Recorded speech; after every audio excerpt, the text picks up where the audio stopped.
जाता है। ठीक है, अभी हम आगे समझ रहे हैं। पहले इतना तो जानिए कि क्लोक्सासिलिन क्या होता है। ठीक है, cloxacillin it is a beta lactamase antibiotic. Cloxacillin क्या है? एक टाइप की बीटा लैक्टेमेज एंटीबायोटिक है। कौन सी एंटीबायोटिक है? Beta lactamase antibiotic. मींस कि यह एक्चुअल में किसको खत्म करने के लिए यूज होती है? बीटा लैक्टम रिंग को खत्म करने के लिए यूज होती है। किसको? बीटा लैक्टम एंजाइम को, थोड़ी बीटा लैक्टम रिंग को नहीं, बीटा लैक्टम एंजाइम को खत्म करने के लिए यूज होती है। कब? Penicillin resistance penicillin. जब आपके बॉडी में बैक्टीरिया की वजह से पेनिसिलेज रेजिस्टेंस पेनिसिलिन कॉज हो जाता है, तब इसका यूज करते हैं। और इसीलिए इसको किस नाम से जाना जाता है? Oxacillin, cloxacillin. Cloxacillin it is a beta lactam antibiotic. ठीक है, it is mainly used to treat infection caused by the staphylococcus aureus. ये भी हमारे किस में यूज होती है? ये इसमें भी, इसका भी यूज हम लोग इन्फेक्शन में करते हैं। ऐसे इन्फेक्शन जो यूजुअली स्टेफिलोकोकस यूरियज बैक्टीरिया की वजह से कॉज हुआ हो। ठीक है, किसकी वजह से करते हैं? स्टेफिलोकोकस यूरियज जो बैक्टीरिया की वजह से कॉज हुआ है। स्पेशली किस में करते हैं? यस ए में करते हैं। मींस कि मेथिसिलिन सेंसिटिव स्टेफिलोकोकस रेजिस्टेंस। कौन सा है? Methicillin sensitive staphylococcus resistance. अब देखो, इसी में यूज करते हैं। ठीक है, इसी में यूज करते हैं, ना कि हम लोग मेथिसिलिन रेजिस्टेंस स्टेफिलोकोकस यूरियज में करते हैं। देखो, मेथिसिलिन सेंसिटिव स्टेफिलोकोकस यूरियज ताकतवर दवा है। ये क्या करे? ये बैक्टीरिया को खत्म करने के लिए यूज हो रही है। ये ऑलरेडी अपने में एक ताकतवर दवा है। ये कौन सी है? ये हमारी एक टाइप की क्या है? बैक्टीरिया रेजिस्टेंस है। कौन सी दवा है? Bacteria resistance. मींस कि इसके पहले बैक्टीरियल रेजिस्टेंस मतलब क्या होता है, इसको समझिए। जैसे आप कोई भी पेनिसिलिन खा रहे हैं, वो पेनिसिलिन आपके बॉडी में इफेक्ट शो नहीं कर रही है। ठीक है, वो पेनिसिलिन आपके बॉडी में क्या कर रही है? इफेक्ट शो नहीं कर रही है। वो पेनिसिलिन क्या कर रही है? आपके बॉडी में इफेक्ट शो नहीं कर रही है। बात समझ में आ रहा है कि नहीं आ रहा है? जैसे कि आप एक पेनिसिलिन दिए, मान लीजिए आप पेनिसिलिन खा दिए। ठीक है, पेनिसिलिन में कोई सी भी दवा खानी है। ठीक है, पेनिसिलिन जब आप दवा खाएं, मान लीजिए पेनिसिलिन जी खाएं, पेनिसिलिन जी दवा खाएं, उसका इफेक्ट आपके बॉडी में क्या हुआ है? स्टेफिलोकोकस इन्फेक्शन हुआ है। कौन सा इन्फेक्शन हुआ है? स्टेफिलोकोकस बैक्टीरिया से होने वाले इन्फेक्शन आपके बॉडी में हुआ है। डॉक्टर आपको क्या दिया? पेनिसिलिन जी दिया। पेनिसिलिन जी आप खाएं, लेकिन वो आपके बैक्टीरिया के इन्फेक्शन को खत्म नहीं कर पाए। मींस कि बैक्टीरिया से होने वाली बीमारी जो आपके बॉडी में हुआ है, वो उसको ट्रीट नहीं कर पाए, खत्म नहीं कर पाए। क्यों? क्योंकि ये जो पेनिसिलिन होती है, सॉरी, जो बैक्टीरिया होती है, वो अपने अंदर से पेनिसिलेज रेजिस्टेंस एंजाइम को सीक्रेट कर देती है। किसको? पेनिसिलेज रेजिस्टेंस एंजाइम को सीक्रेट करती है। एक पेनिसिलेज रेजिस्टेंस एंजाइम इस पेनिसिलिन में जो बीटा लैक्टम रिंग प्रेजेंस होती है, उसको क्या करती है? तोड़ देती है। उसको क्या करती है? तोड़ देती है, जिसकी वजह से पेनिसिलिन का एक्शन आपके बॉडी में देखने को नहीं मिलता है, और ये पेनिसिलिन आपके बॉडी में बैक्टीरियल इन्फेक्शन को ठीक नहीं कर पाती है। तो डॉक्टर क्या बोलता है? आपके बॉडी में पेनिसिलिन रेजिस्टेंस हो गया। मींस कि ये पेनिसिलिन आपके बॉडी में इफेक्ट शो नहीं कर रही है। तो डॉक्टर आपकी जगह क्या देता है? क्लोक्सासिलिन देता है। क्या दवा देता है? क्लोक्सासिलिन देता है। क्लोक्सासिलिन भी देगा, ऑक्सासिलिन भी देगा, मेथिसिलिन भी देगा और नेफिसिलिन भी देगा। ठीक है, क्लोक्सासिलिन, ऑक्सासिलिन, मेथिसिलिन और नेफिसिलिन, ये जो दवा है, ये हमारी बैक्टीरियल रेजिस्टेंस एंटीबायोटिक है। कौन सा? बीटा लैक्टम एंटीबायोटिक है। मींस कि जब आपके बॉडी में कोई भी पेनिसिलिन काम नहीं करती है, मींस कि अदर पेनिसिलिन काम नहीं करती है, तो उस जगह पे इस दवा को दिया जाता है। इसकी कौन कौन सी कैटेगरी होती है? क्लोक्सासिलिन को भी दे सकते हैं आप, क्लोक्सासिलिन, ऑक्सासिलिन, मेथिसिलिन और नेफिसिलिन। ये सारी कैटेगरी को ये सारी कैटेगरी की दवा आप क्या करते हैं? उस पर्सन को दे सकते हैं। ठीक है, तो ये जो दवा होती है, ये कौन सी होती है? Methicillin sensitive cephalosporin. मींस कि ये दवा हमारी ताकतवर होती है एज कंपेयर टू अगले वाले पेनिसिलिन से। जो आप पेनिसिलिन जी लिए हैं, उस पेनिसिलिन जी से ये वाली दवा ताकतवर होती है। वो आपकी नेचुरल थी, लेकिन ये दवा हमारी कौन सी है? Semi synthetic. मींस कि इसमें कुछ हमारे नेचुरल और केमिकल इंग्रेडिएंट्स को भी मिक्स करके उसको पेनिसिलिन जी से ताकतवर बना दिया गया है। तो ये क्या कर रही है? ये स्टेफिलोकोकस यूरियस को खत्म करने के लिए रिस्पॉन्सिबल है। मतलब कि ये स्टेफिलोकोकस यूरियस को खत्म कर दे रही है। बात समझ में आया कि नहीं आया? लेकिन ये जो होती है, ये मेथिसिलिन रेजिस्टेंस स्टेफिलोकोकस यूरियस पे असर नहीं करती है। मींस कि मेथिसिलिन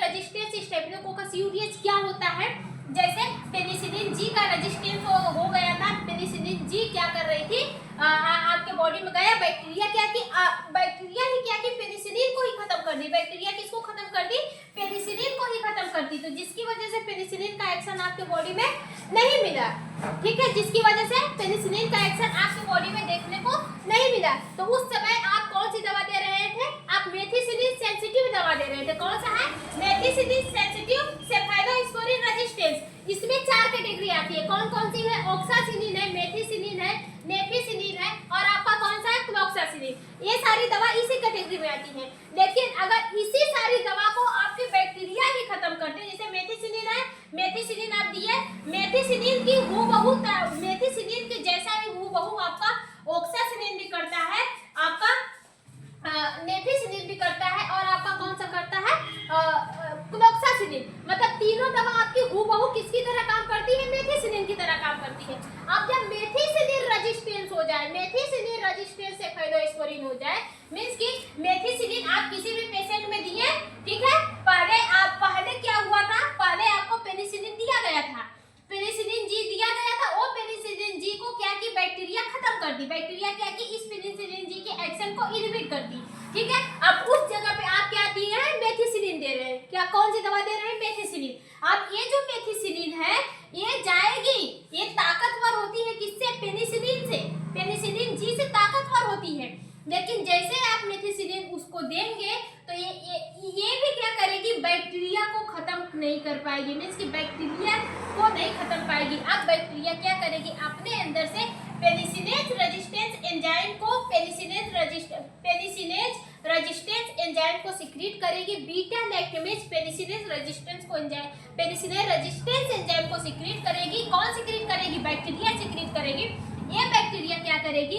जो आपका जो मेथिसिलिन होता है, कौन सी दवा है? मेथिसिलिन। मेथिसिलिन को क्या करती है? खत्म कर देती है। मींस कि मेथिसिलिन के एक्शन को क्या करती है? इनहिबिट कर देती है। कौन सी? ये जो मेथिसिलिन है इसके भी एक्शन को इनहिबिट कर दी। मींस कि ये दवा, ये बैक्टीरिया ताकतवर पड़ रही थी पहले पेनिसिलिन जी से, जो नेचुरल दवा थी, लेकिन सेमी सिंथेटिक भी दवा दिया गया। कौन सा? मेथिसिलिन। उससे भी ताकतवर ये बैक्टीरिया पड़ रही है। मींस कि इस बैक्टीरिया को आपका मेथिसिलिन भी नहीं खत्म कर पाया, तो उस जगह पे डॉक्टर आपको इससे भी तगड़ी दवा देगा। क्या करेगा? इससे भी तगड़ी दवा देगा। तो हम आपको आगे बताए थे, ठीक है। तो यहाँ पे क्या हुआ? मेथिसिलिन रेजिस्टेंस सेफालोस्पोरिन यूरिएज हो गया है। कौन सा?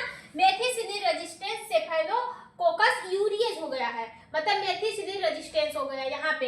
अब इस कंडीशन में जब आपका मेथिसिलिन हो गया, इस कंडीशन में अगर आप क्लोक्सासिलिन देंगे या फिर ऑक्सासिलिन देंगे या फिर नेफिसिलिन देंगे, तो ये दवा इस बीमारी को नहीं ठीक कर पाएगी। क्यों? क्योंकि ये सारी जो दवा होती है वह हूबहू आपके मेथिसिलिन जैसे काम करती है। ये सारी दवा हूबहू किसकी तरह काम करती है? मेथिसिलिन जैसी काम करती है। मींस कि एक ही कैटेगरी की दवा है। इस बीमारी को ठीक करने के लिए जब मेथिसिलिन रेजिस्टेंस हो जाता है तो इस कंडीशन में इससे भी तगड़ी दवा डॉक्टर चलाते हैं। तो कौन सी होती है? आप कमेंट करके बताइएगा, क्योंकि हम अगले वाले वीडियो में इसकी जगह पे कौन सी दवा यूज की जाती है हम अगले वाले वीडियो में बताए हैं। तो आप नहीं देखे हैं तो उस वीडियो को देखिए और समझिए, तब आकर आप कमेंट करके बता दीजिएगा कौन सी दवा यूज होती है। ठीक है, बात समझ में आया? तो इसीलिए बोल रहा है कि जो क्लोक्सासिलिन होता है, क्लोक्सासिलिन पेनिसिलिन रेजिस्टेंस है। जब आपके बॉडी में पेनिसिलिन रेजिस्टेंस हो जाता है तो उस कंडीशन में क्लोक्सासिलिन यूज करते हैं, ठीक है। ये मेनली यूज करता है किसको? इन्फेक्शन को। ये मेनली इन्फेक्शन को ट्रीट करने के लिए यूज होता है। कौन सा इन्फेक्शन? जो बेसिकली स्टेफिलोकोकस यूरिएज बैक्टीरिया की वजह से होता है। मींस कि आपके बॉडी में जो स्टेफिलोकोकस यूरिएज बैक्टीरिया से जो इन्फेक्शन होता है ये उसी को यूज करता है। ये स्पेशली किसको ट्रीट करता है? मतलब कि मेथिसिलिन सेंसिटिव स्टेफिलोकोकस को खत्म कर देता है। सेंसिटिव मतलब ताकतवर है। सेंसिटिव मतलब क्या होता है? ताकतवर। ये ताकतवर है किसपे? स्टेफिलोकोकस यूरिएज बैक्टीरिया पे ताकतवर है। लेकिन यह हमारी मेथिसिलिन रेजिस्टेंस स्टेफिलोकोकस पे काम नहीं करता है। क्यों नहीं करता है? हमने आपको लेक्चर बता दिया। अब इस पे काम करने के लिए हायर मतलब स्ट्रॉन्ग एंटीबायोटिक की जरूरत पड़ेगी। कौन सी जरूरत पड़ेगी? हम अगले वाले वीडियो में जब आपको ऑक्सासिलिन पढ़ा रहे थे तो बता दिए हैं, ठीक है। अब मैकेनिज्म ऑफ एक्शन की बात करें तो जो आपका क्लोक्सासिलिन होता है वो वर्क करता है like a beta lactam antibiotic, ठीक है। किसकी तरह वर्क करता है? बीटा लैक्टम एंटीबायोटिक की तरह वर्क करता है। मैकेनिज्म ऑफ एक्शन की बात करें तो ऑक्सासिलिन जो होती है वो अदर बीटा लैक्टेमेज एंटीबायोटिक की तरह ही काम करती है। मींस कि ये पेनिसिलिन की जैसे ही काम करती है, जितना मतलब पेनिसिलिन एंटीबायोटिक जो होती है, पेनिसिलिन मैकेनिज्म ऑफ पेनिसिलिन की जैसे ही काम करती है। जितना भी बीटा लैक्टेमेज एंजाइम होती है, मतलब कि मैकेनिज्म ऑफ एक्शन की बात कर रहे हैं, तो ये अदर बीटा लैक्टेमेज एंटीबायोटिक की तरह ही काम करती है। अदर बीटा लैक्टेमेज एंटीबायोटिक की तरह ही क्या करती है, काम करती है। जैसे it is bind to penicillin binding protein, ठीक है, एक इससे बाइंड करती है penicillin binding protein in presence bacteria cell wall.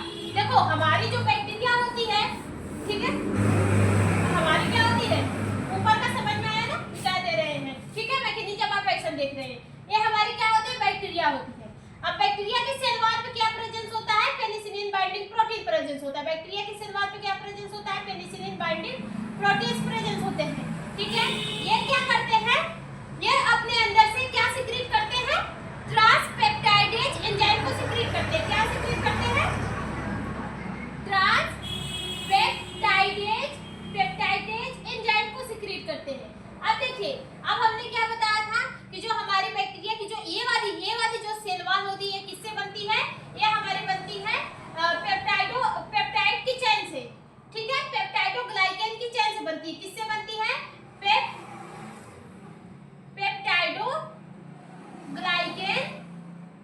Glycan की चेन से क्या होती है, एक बनती है। लेकिन पेप्टाइडोग्लाइकेन की चेन को आपस में जुड़ने के लिए, देखो ये पेप्टाइडोग्लाइकेन कितने 5 अमीनो एसिड से मिलकर बने होते हैं। कितने अमीनो एसिड से, 5 amino acid, 1 amino acid, 2 amino acid, 3 और 4, 1 5, ठीक है। यही 5 अमीनो एसिड से क्या होते हैं, पेप्टाइडोग्लाइकन ऐसे बने होते हैं, ठीक है, ऐसे क्या होते हैं, बने होते हैं। अब देखो, अब इसके बीच में क्या होता है, क्रॉसिंग ओवर होना है, ठीक है, 5 अमीनो एसिड, अब इसके बीच में क्या होगा, क्रॉसिंग ओवर होना है, तब जाके क्या बनेगा, आपकी बैक्टीरिया की सेल वॉल बन पाएगी, ठीक है। ऐसे फॉर्म होता रहेगा, ऐसे क्या होगा, 5 अमीनो एसिड निकल के आएंगे, ठीक है, ऐसे ही क्या करेंगे, 5 अमीनो एसिड निकल कर आएंगे। तो ऐसे ढेर सारे 5 अमीनो एसिड बना दे रहे हैं, ठीक है। यहाँ से भी अब बैक्टीरिया की सेल वॉल बनने के लिए क्या होगा, अब देखो अभी भी ये हमारी बैक्टीरिया की सेल वॉल क्या है, आपस में जुड़ी नहीं है। ये बैक्टीरिया की सेल वॉल आपस में जुड़ी नहीं है, क्यों, क्योंकि अभी जो पेप्टाइडोग्लाइकेन चेन है उसमें क्रॉसिंग ओवर होना बाकी है। क्या होना बाकी है, क्रॉसिंग ओवर होना बाकी है।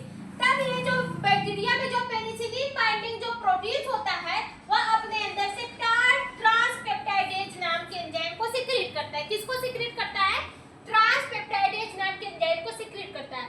यही ट्रांसपेप्टाइडेज नाम की एंजाइम जो होती है, ये बैक्टीरिया में क्रॉसिंग ओवर करवाने के लिए रिस्पांसिबल होती है। बैक्टीरिया में क्या करवाती है, क्रॉसिंग ओवर करवाती है, मींस कि एक दूसरे बैक्टीरिया को आपस में क्या करती है, ऐसे जोड़ के रखने का काम करती है, ठीक है। मैकेनिज्म ऑफ एक्शन में हम आपसे बताएंगे कि कौन चेन किसके साथ और कब जुड़ती है, ठीक है। मान लीजिए ऐसे क्या कर रही है, जोड़ के रखने का काम कर रही है, जिसकी वजह से क्या बन रहा है, बैक्टीरिया की सेल वॉल बन रही है। क्या बन रहा है, बैक्टीरिया की सेल वॉल बन रही है। अब देखो, जो आपका क्लॉक्सिसिलिन होता है, क्लॉक्सिसिलिन इसी पेनिसिलिन बाइंडिंग प्रोटीन्स पर बाइंड करता है। इसी यहीं पे रिसेप्टर होते हैं, यहीं पे क्या करेगा, इसी पेनिसिलिन बाइंडिंग प्रोटीन्स पे प्रेजेंस रिसेप्टर पर बाइंड करता है और ब्लॉक करता है ट्रांसपेप्टाइडेज एंजाइम को। ये बैक्टीरिया जो अपने अंदर से ट्रांसपेप्टाइडेज एंजाइम को सीक्रेट कर रही है, उसी सीक्रेशन को क्या करता है, ब्लॉक कर देता है। जब वो सीक्रेशन ब्लॉक हो जाएगा, यहाँ पे बोला है this enzyme cross link the peptidoglycan strands. ये जो हमारी एंजाइम होती है, ये पेप्टाइडोग्लाइकन के बीच में क्या करवाती है, क्रॉस लिंकिंग करवाती है। मींस कि ये पेप्टाइडोग्लाइकन के बीच में क्या करवाती है, क्रॉस लिंकिंग करवाने के लिए रिस्पांसिबल होती है, ठीक है। जब क्या करेगा, जब क्लॉक्सासिलिन हमारे पेनिसिलिन बाइंडिंग प्रोटीन पर बाइंड करेगा, तो यहाँ से जो हमारे ट्रांसपेप्टाइडेज एंजाइम सीक्रेट हो रहे हैं, उसके सीक्रेशन को क्या करेगा, ब्लॉक कर देगा। उसके सीक्रेशन को क्या करेगा, ब्लॉक कर देगा, जिसकी वजह से क्रॉस लिंकिंग नहीं हो पाएगी। अब भाई यहाँ से हमारा कौन सा, हमारा ट्रांसपेप्टाइडेज एंजाइम निकल ही नहीं रहा है, तो हमारा जो चेन है उसके बीच में क्रॉस लिंकिंग कैसे होगी। ये जो चेन है, इसके बीच में क्रॉस लिंकिंग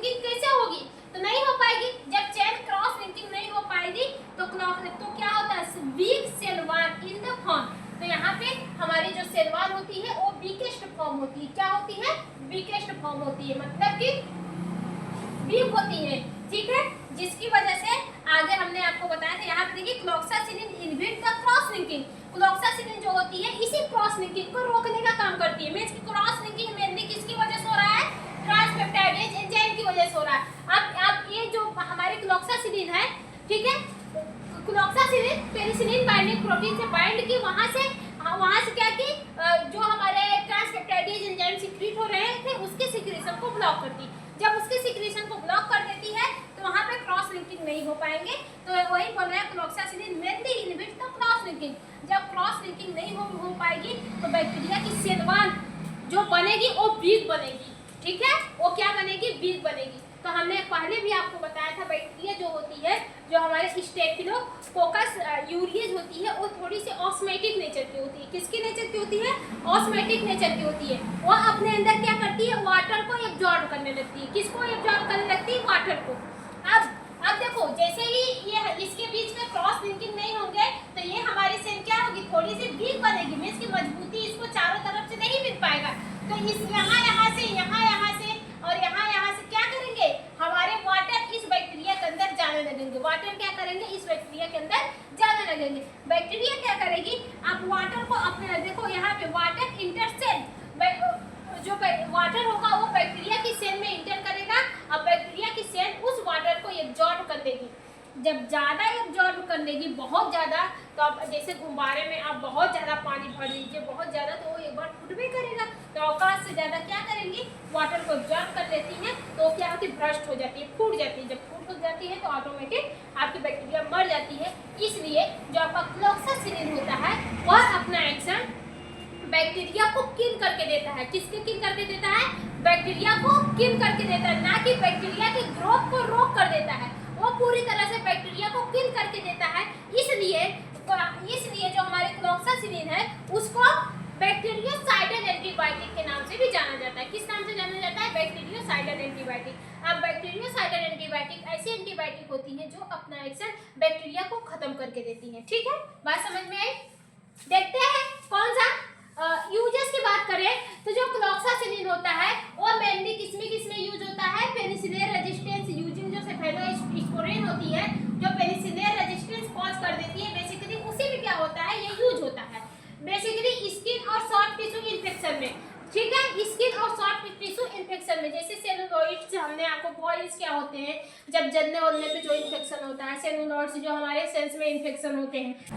अब सेसेस हो गया, वुड इन्फेक्शन हो गया, तो वुड इन्फेक्शन मतलब कि वही जब आपके स्किन में थोड़ा सा कट लग जाता है, जिसकी वजह से बैक्टीरिया वहाँ पे इंटर कर जाती हैं और वुड हीलिंग कॉज कर देती है, ठीक है, जो पल्स वगैरह बढ़ते हैं। तो ये सब हम आप अगले वाले वीडियो में अच्छे से बताए हैं, तो वहाँ से देख लीजिएगा। बोन इन्फेक्शन, बोन में अगर इन्फेक्शन होगा तो उसको ठीक करने के लिए होती है।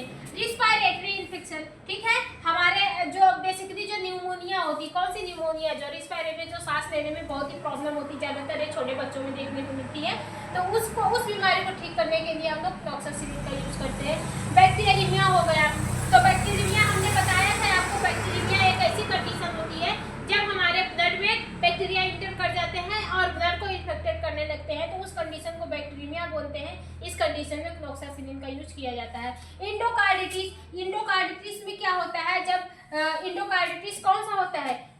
जब मेथिसिलिन सेंसिटिव सेफेलोस्पोरिन एंटीबायोटिक जब होती है, सेफेलोस्पोरिन यूरिएज, सेफेलोकोकस यूरिएज में होता है, ठीक है, मतलब कि जब ये वाली कंडीशन रहे, ना कि आपका पहले से मेथिसिलिन रेजिस्टेंस हो गया है, वो नहीं, जब ऐसा रहे तो इस कंडीशन में ऑक्सासिलिन दे सकते हैं। अब देखो इंडोकार्डिटिस क्या होती है? इंडोकार्डिटिस हमने बताया था जब हार्ट के बाद में इन्फेक्शन हो जाता है, तब कौन सी दवा देते हैं? क्लोक्सासिलिन को दे देते हैं। सर्जिकल साइट इन्फेक्शन, सर्जरी करने के दौरान वहाँ पे कट फिट होता है, तो वहाँ पे बैक्टीरिया वगैरह का ग्रोथ होने का चांसेस ज़्यादा रहता है। तो वहाँ पे अगर सर्जिकल साइड में कोई भी बैक्टीरिया इन्फेक्शन हो रहा है तो उसको भी ठीक करने के लिए हम लोग बैक्टीरिया का इसका ऑक्सासिलिन या फिर क्लोक्सासिलिन का यूज़ करते हैं। ईयर के इन्फेक्शन में क्लोक्सासिलिन का यूज़ करते हैं। थ्रोट के इन्फेक्शन में, गले में जो इन्फेक्शन हो जाता है उसमें क्लोक्सासिलिन का यूज़ करते हैं, ठीक है। ये तो था इसका यूजेस के बारे में। अब कॉमन साइड इफेक्ट के बारे में बात करते हैं। किसको? Common side effect. तो कॉमन साइड इफेक्ट में नोजिया हो जाएगा, वोमिटिंग हो जाएगा, डायरिया हो जाएगा, एब्डोमिनल पेन हो जाएगा, मतलब बहुत ज़्यादा बर्दाश्त से ज़्यादा पेन होने लगेगा। ठीक है, ये तो है साइड इफेक्ट। ठीक है, फिर रेयर केसेस में देखें तो रेसेस हो जाएगी, ईचिंग हो जाएगी, यूटिकाइरिन हो जाएगी। यूटिकाइरिन हमारे यूट्रस से होने वाली एक बीमारी होती है। उसमें जब ज़्यादा साइड इफेक्ट, मतलब कि इसका जब ओवरडोज हो जाता है तो ये आपके बॉडी में साइड इफेक्ट भी दे सकती है। तो एलर्जिक रिएक्शन आपको ये देखने को मिलेगा, या फिर हेपाटाइटिस हो जाएगी, लीवर को भी डैमेज कर देगी। नेफ्राइटिस आपके किडनी को डैमेज कर देती है। किडनी में प्रेजेंस नेफ्रॉन जो ब्लड को फिल्टर वगैरह करने का काम करते हैं उसको भी डैमेज कर सकती है। लीवर को भी डैमेज कर सकती है, आपके यूट्रस को भी डैमेज कर सकती है। ठीक है, यूरिनरी ट्रैक में जो भाई यूरिनरी ट्रैक में हमारा ब्लडर वगैरह होता है तो अपने अंदर क्या किया रहता है, वाटर को एब्जॉर्ब किया रहता है। अब ये वाली दवा तो हमारे छन कर कहाँ पे जा रही है, हमारे बॉडी में गई, वहाँ से इफेक्ट दी, फिर मेटाबोलाइज हुआ, छन कर हमारे क्या हुई, किडनी के पास आएगी, लीवर के पास आएगी। तो यहाँ पे अगर इस दवा का कंसंट्रेशन होगा तो इस ऑर्गन तक पहुँचेगी, तो वहाँ पे भी उसका कंसंट्रेशन बढ़ेगा, तो वहाँ पे उस ऑर्गन को डैमेज करने के लिए भी रिस्पॉन्सिबल होगी। ठीक है, फिर इसके बाद इंजेक्शन साइड में पेन होगा। अदर में देखते हैं इंजेक्शन साइड में क्या होगा, थोड़ा बहुत पेन होने लगेगा और सुपर इन्फेक्शन हो जाएगा। ठीक है, लॉन्ग टाइम के लिए सुपर इन्फेक्शन, मतलब अगर आप कब बहुत समय से यूज कर रहे हैं तो वहाँ पे सुपर इन्फेक्शन हो जाता है।